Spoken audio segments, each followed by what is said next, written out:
Hello, this is Jamie Shanks and the team at Inside Sales, and so excited. I love working with the Inside Sales team because nobody knows how to drive business development like these guys. So here's what we want to accomplish today. In under 30 minutes, I want to give you, either you're a sales professional and you can bring this information to your leadership organization, or you're a sales leader and especially operations and enablement leader, and you're sitting there wondering, okay, we've got a current sales process, but how do we put social into this mix? So I want to be able to give you this. And in fact, the team at InsideSales.com has got a great video for you here. Hi, I'm Kent Prokocha with Aptus Corporation. I'm the Chief Customer Officer. And I didn't know about Inside Sales until I went to their show, their Momentum show in March. And I looked at all the applications that they had, and I was blown away with what they could potentially do for our organization. I'm looking for ways that I can increase our sales, increase our productivity of our sales team. And we decided to buy all of their products based after a thorough evaluation of all the tools in the marketplace. We came up with a pretty compelling business value assessment where we project getting around 20 to 30% increase in overall sales utilizing the tool. We purchased the end of June, and I worked with the team at Inside Sales of what I was looking for timelines, looking for engagement, looking for expertise as far as business practices. I mean, one of the things that I really liked about Inside Sales is they brought a lot of expertise to us, because I'm concerned with the outcome. I'm concerned about increasing sales and productivity. And Inside Sales came in and worked with us to refine and implement a better process, which I thought that was over half of the value that Inside Sales brings to us, is the expertise on the process. So we changed our process to get to the results that I'm looking for. They got us live in less than 2 months, and it's been great, right? The results have been better than projected. We're doing 40% more dials, we're getting 80% increase in connects, and we're getting about 30% increase in overall pipeline and sales. So we are ecstatic with the application. I recommend it to everyone I talk to because it's a complementary set of tools that works with Salesforce and our applications in the marketplace. So couldn't be happier.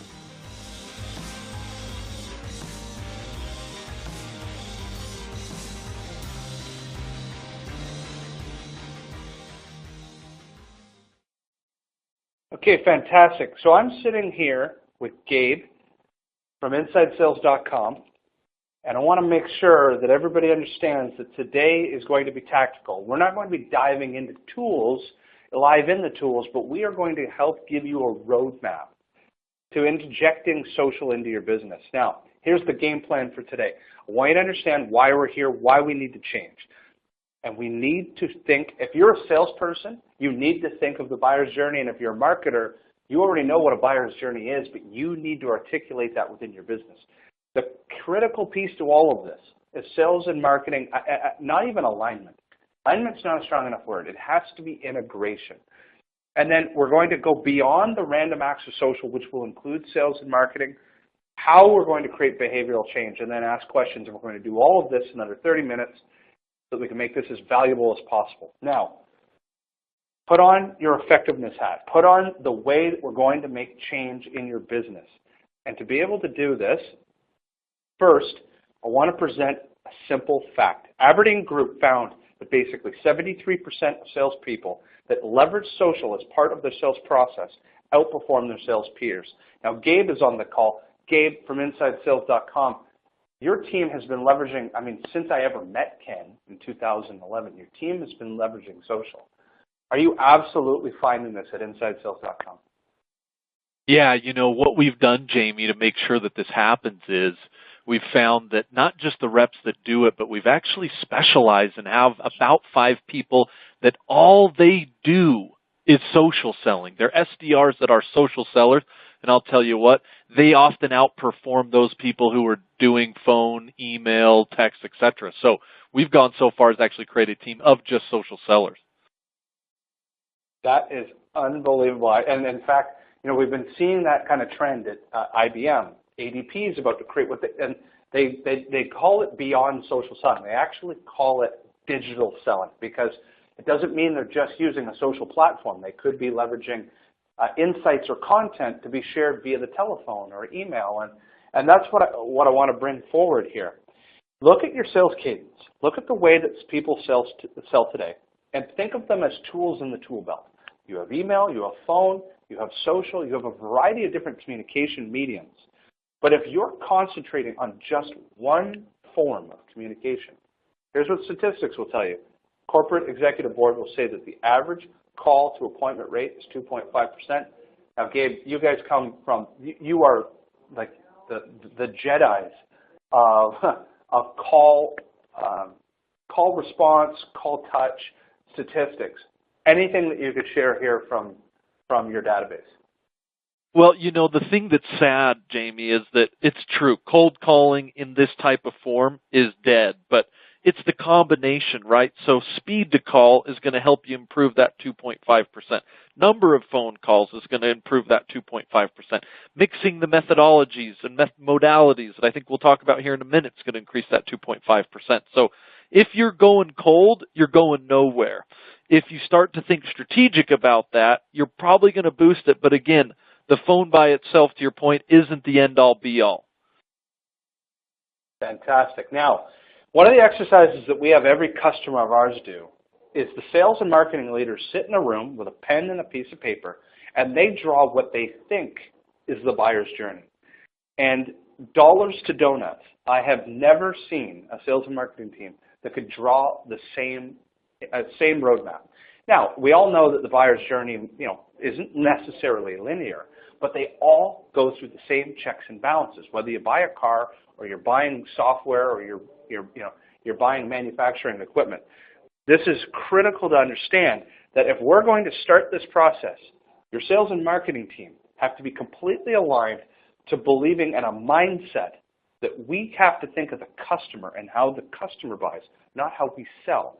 And there's enough statistics to show, and the one that I really want to focus in on here is the one done by Corporate Visions and Forresters. It is on the far right, and it shows that 74% of deals are awarded to your sales team because they are first to provide value and insight. Basically what that shows is if you are the first to teach somebody something new, the probability that your team will win is so much greater. I'm going to give you statistics from our own business. We sell to three buyer personas: VP of Sales, VP of Marketing, the VP of Sales Enablement. And in my business, right now, the average buyer will consume 7.4 assets, we'll call them digital insights or content, before they buy. That's 7 unique pieces of content that they absorb to help shape their journey.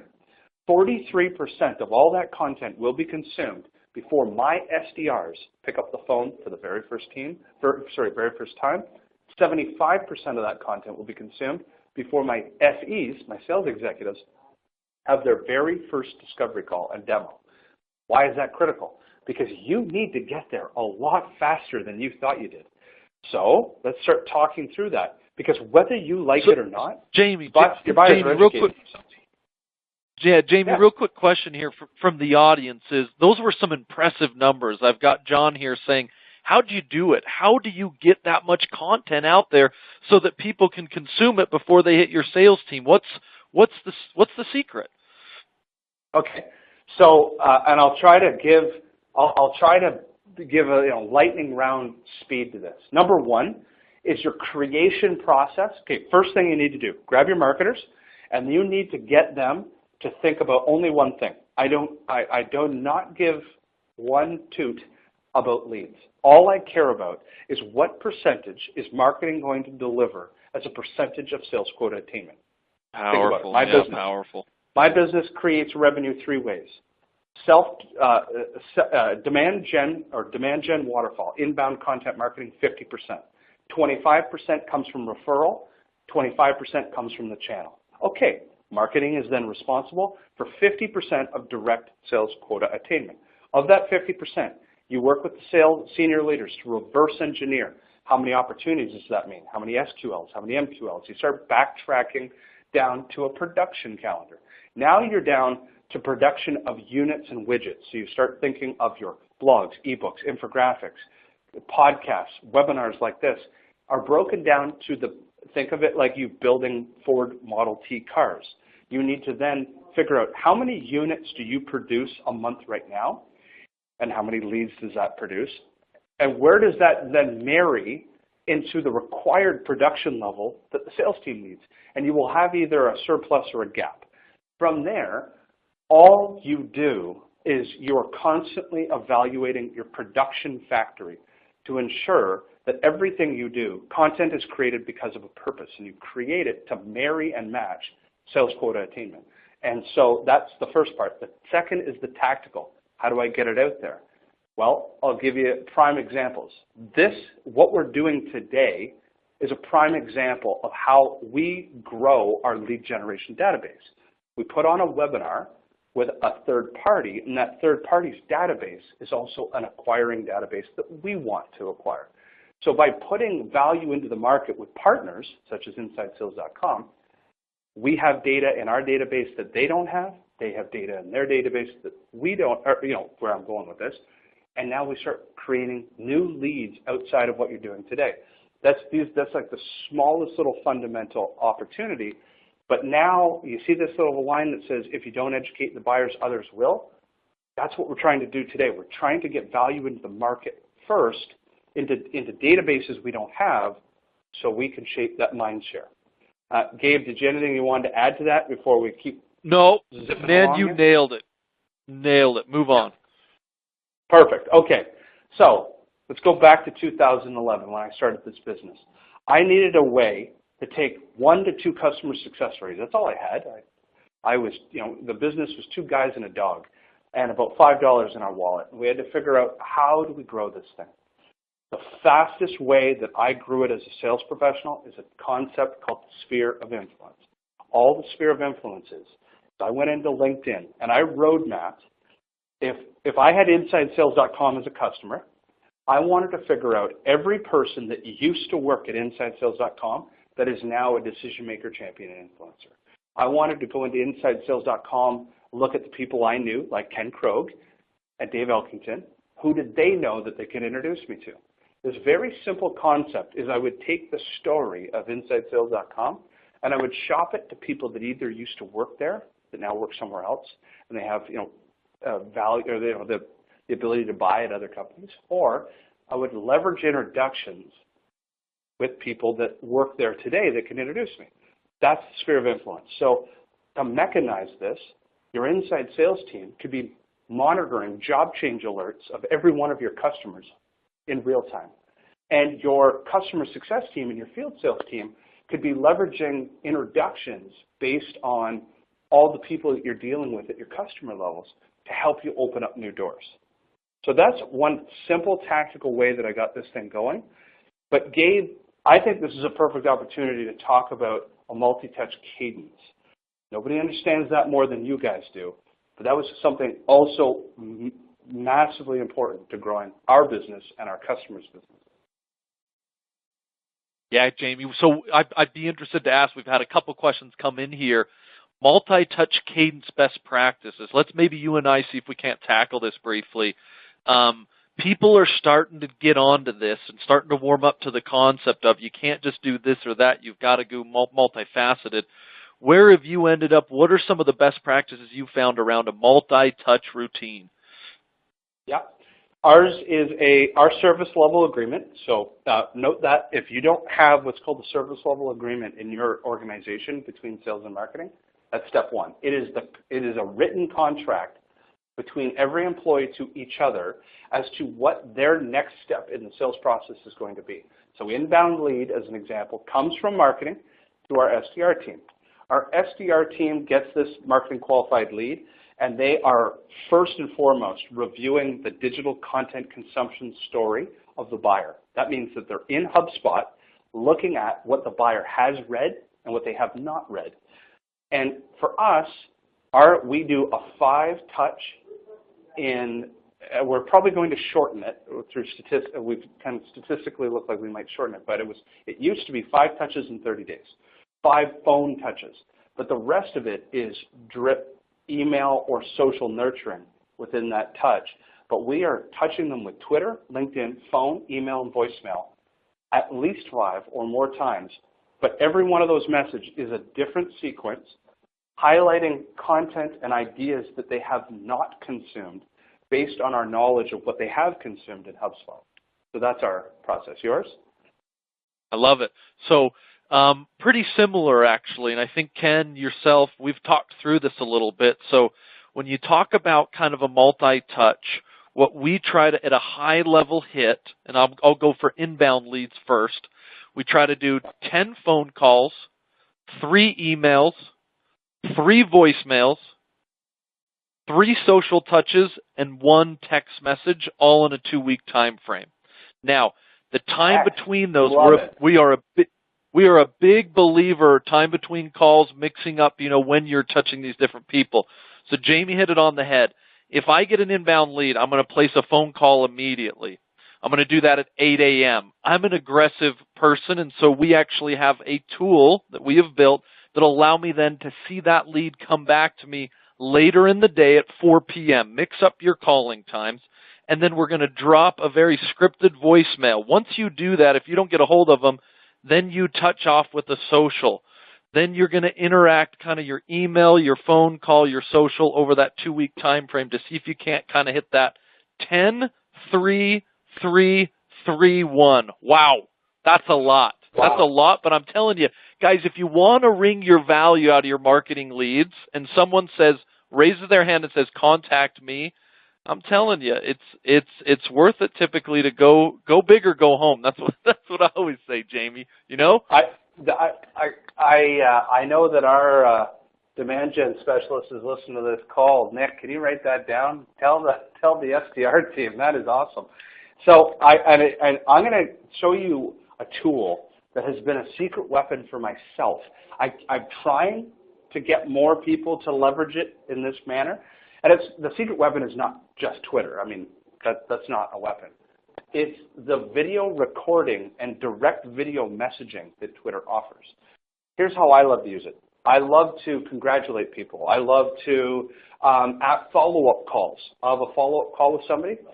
Twitter on your mobile phone, just load it up right now. Open the Twitter app and pretend like you're going to write a tweet. But you'll notice that one of the options is you could take a photo or you could do a video. And that video has to be under 30 seconds. But now you have a direct video voicemail system that's free that you can record a video. Hey, Gabe, fantastic meeting you yesterday at that conference.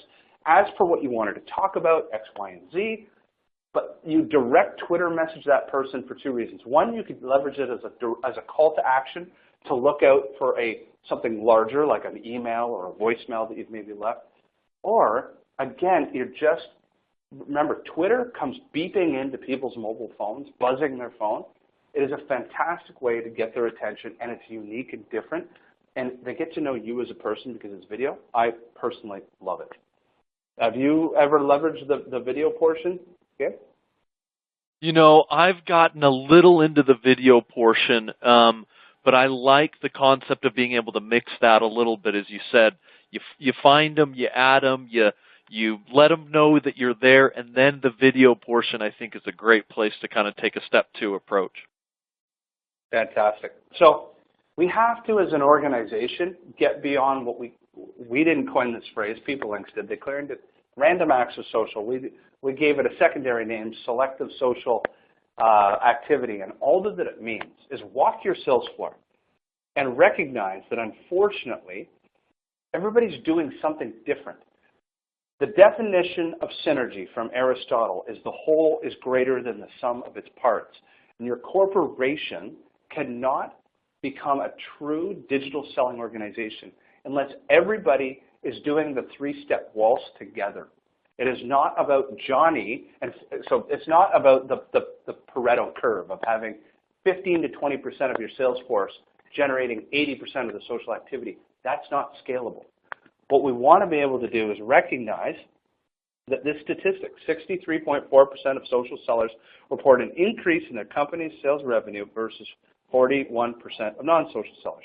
I have seen companies A/B test, like split their inside sales team or their field sales team in half and train it. And it's remarkable what happens 6 months to 12 months later. So what we want to do is start recognizing that there's this opportunity for quota attainment and the thing about social selling is it's an additive process. It means that you're adding a tool to the tool belt, and hopefully the sales professional strips away the administrivia or the less valuable activities that they're doing, but they should only be doing this 30 to 60 minutes a day. And if you could get the team to all beat to the same drum, it becomes massively impactful. But to do this, I am a massive believer in education, and that you must change the mindset. You must convince people of why they need to do it. Then you must give them the tactics of how to do this. Then, when they can do it manually, then you invest in all the tools to accelerate that process. Now, I recognize that's our philosophy, and I'm on a webinar with our great friends that are a tool, but I wanted to give from an education standpoint, let's bake it to InsideSales.com.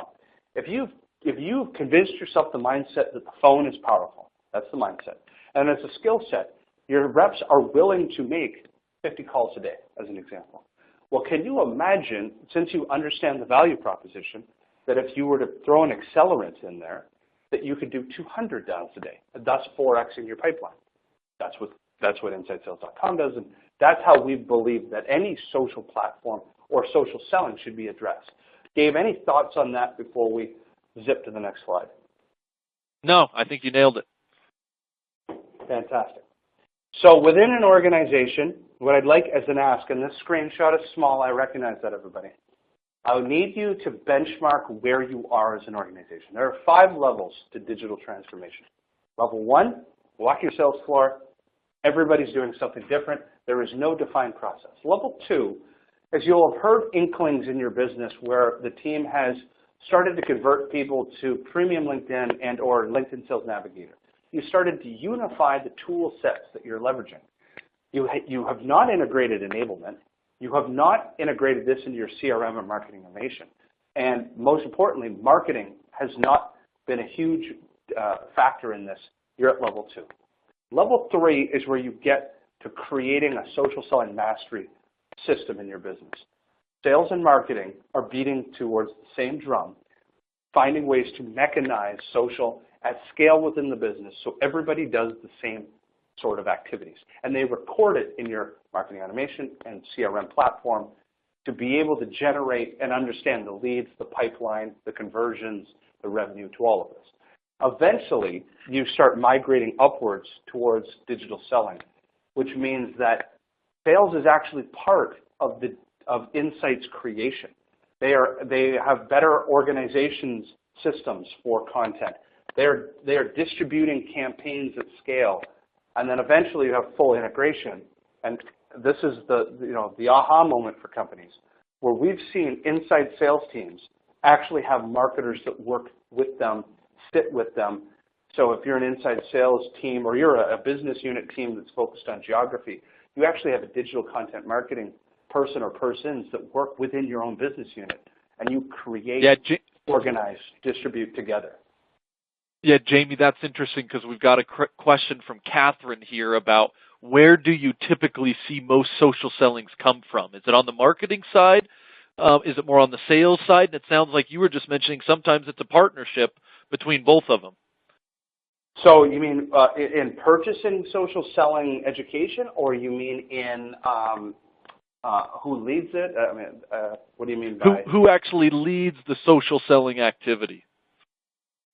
It's called the Three Amigos, and no one team leads this. There are 3 major people that need to be in this, and they have all equal contribution. First, the sales leader.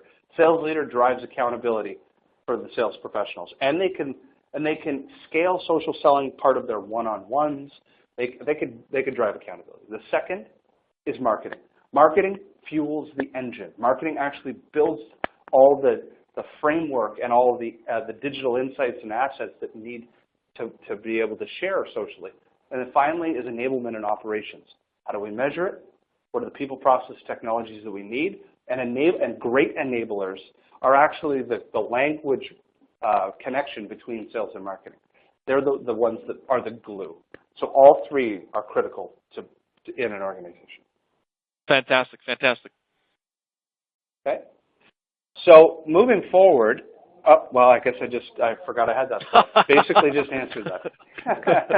There you go. Yeah, so remember that. It's called the Three Amigos. The Three Amigos, if I look at any enterprise or mid-market account that we work, all three have to be involved. If one drops out, then everybody starts pointing the fingers as to where something was missed. And you cannot. This is where one of the biggest ball drops are, where the sales team, so two ball drops. The enablement team tries to develop curriculum in-house through their social media marketing team and then deliver it to salespeople. Salespeople have no interest in that kind of curriculum. Number two, the sales team makes a go at this on their own, and they have nothing of value to offer the customer because the marketing team has no idea what's going on, and they haven't created insights that push people off their status quo to what's called priority shifting. They haven't created game-changing insights that actually fuel sales conversations. So if the marketing team isn't 100% involved in this, don't even begin. Don't even bother. So a couple more slides, everybody. I want to make sure that we bang this out. And behavioral change with support. To create behavioral change, please take this screenshot, copy it. This is part of our intellectual property that I want to give to you. When I started this business 3-4 years ago, I used to train people in hotel rooms alive in their office, half-day sessions. What I recognized is that only 10% of learning could be retained 2 weeks later. Behavioral change never happened. If you want to truly change the behavior of your sales team, you need to drip feed education to them in little bit-sized chunks. Now for us, we're huge believers in what's called blended learning, meaning that it's not just e-learning, it's also virtual instructor-led training and virtual coaching. We virtualize this because then people can learn from wherever they want in the world, and they're sitting in platforms like LinkedIn and Twitter live, and it can be delivered to anywhere in the world. But you need to incorporate the human element with e-learning, with the ability to have coaching above and beyond those classrooms, because you're going to have students that learn at all kinds of different paces. And we called it the learning loop. For us, we train a 1-hour session on a topic every week for a quarter. And we measure behavioral change as we go through it so that we can see people actually take learning behavior, translating it to sales outcomes, translating it into pipeline. So it's how you'll want to scale this. Yeah. So Jamie, quick question. We got someone, Barry, maybe a good time to interject here quickly. He's saying, hey, where do I start? So you just walked me through kind of the continual education loop, but if I'm just starting my social journey, how do I get going on something like this?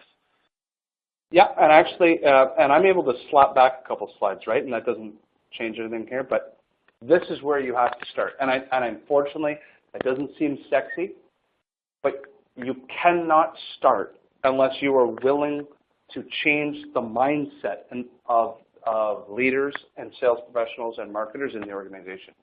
Because everything will be in vain if you just start jumping into buying tools, or if you just start rolling out random curriculum that or training and education that doesn't have a purpose. So to create that mindset, this is what we do. We created something that we did for customers. We called it the Hour of Power. It's a session similar like this, except very tactical for sales professionals. Start creating a groundswell. Start getting salespeople excited about social. Show them tips, tricks, tactics. Show them elements that they could do. Get a groundswell and start identifying that this is something that they want to do. If it's something they want to do, they'll actually learn it. If they aren't interested in doing it and you try to cram it down their throat, well, they're salespeople. You know what the end result's going to be. And now, Gabe, maybe you could tell us a little bit about how did that, because at your organization it might have been top down, where it was Ken and Dave wholeheartedly believed in social, and as a culture, you guys became social. Yeah, I mean, see, that we've probably got a little more unique. You know, Ken Krogh, very much a thought leader in the space of social selling and encouraging it. We do it in our monthly meeting. He's talking about it. We encourage every manager to blog. In fact, it's a requirement of every manager once a quarter to push out a blog. there's so much going on from the top down that we probably don't fit your typical scenario there. Yeah, yeah. Now, and the other way that you can start creating some sort of use case or success internally is the best part about all of this is it's digital. Every social activity should be captured in both marketing automation and your CRM. Because of that, it's very easy to prove return on investment of anything that you've done or empirical evidence that this adds value in the business.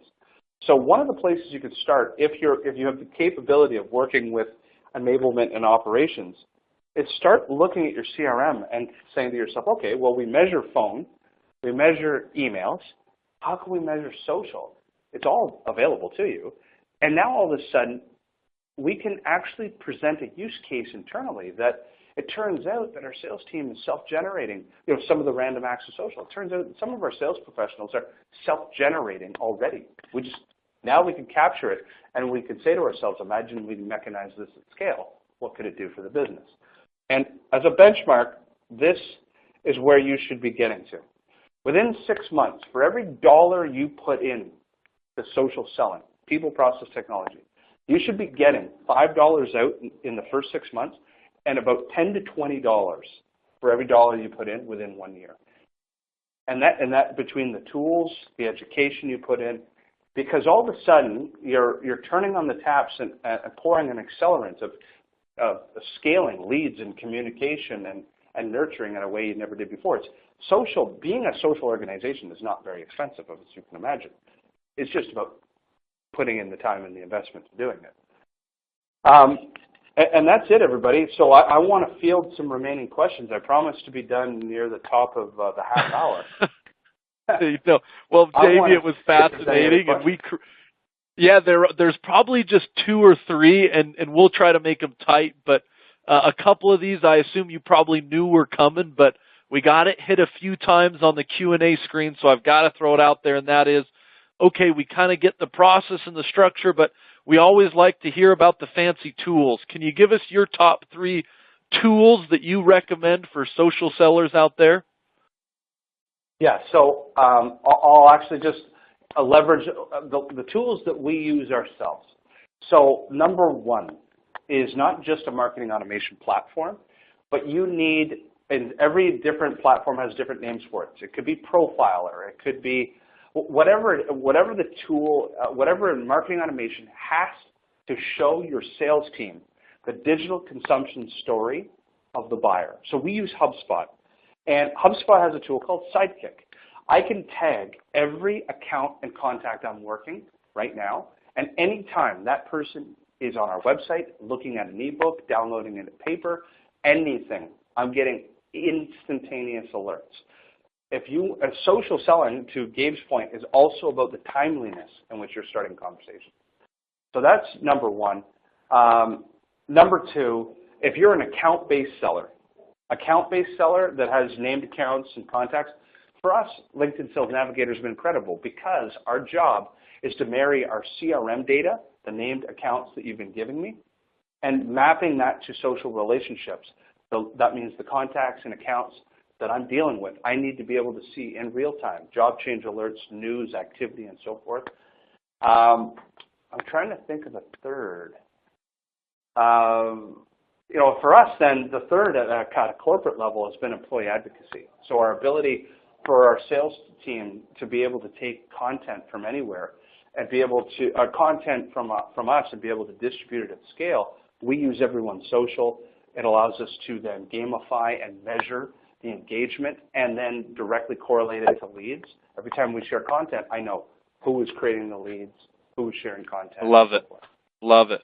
Yeah, Jamie, that the email engagement tools, you guys are so powerful. We offer one internally called Vision from InsideSales.com. There's a lot of those in the market, and you guys, they're powerful. They're powerful to see the insights as people basically interact with you from a distance. So, Jamie, very last questions. We probably need to wrap this up, but one of the knocks, and I'm seeing this from, we got Jeff, Mary, and Tom. We had 3 people kind of ask this question. You talked about the ROI of social and a little bit how to do that, but Any other things you'd maybe just double click on, because that seems to be the knock in some organizations? How can people start convincing their org to do that? Can you maybe, I know you touched on that at the end, but can you double click on that just for a minute? Yeah, I think that basically if you find that external use cases, and listen, just Google social selling, it's an endless supply of external use cases. If that doesn't move the needle internally, then you have people that fundamentally question the value and say, I don't care what other people are doing. I think that our company is special and unique, and it may not work here. You then need to groundswell either a pilot, a phase one. You need to get a group of existing people. The random acts of social, you need to find the people that are already doing it internally, and you turn them into a little club. And by doing it, the only way you're going to sell this internally is if you can directly roadmap what they are doing from an activity level is translating into new leads, opportunities, and revenue. And that means you will have to, at some point, collect the data from the CRM system and marketing automation to show what they're doing. Otherwise, it's all just stories. So I recognize the double clicking, but basically what we see is there are either companies that believe and then they make the jump, or they don't believe and they have to take very small dip in the toe pilots of groups of people and measure results and then extrapolate the data to be able to reinforce scale or to show what scale would look like. Yeah, love it, you guys, love it. So, okay, so final words here. You know, everybody, look, social selling, it's here to stay. I think as Jamie's outlined, a lot of great information out there. Grab some of these free links. Certainly you'll see the recording and some of these things coming your way. Connect with Jamie and myself. Always happy to debate and discuss best practices, tips, and tricks. Jamie, over to you. Final comments? Final comment is I greatly appreciate your time, Gabe, and we are an open book. Get a hold of me via LinkedIn or email, and we are happy to help talk it through with you. Okay, guys, appreciate it. Thanks so much, and have a great day. Thank you.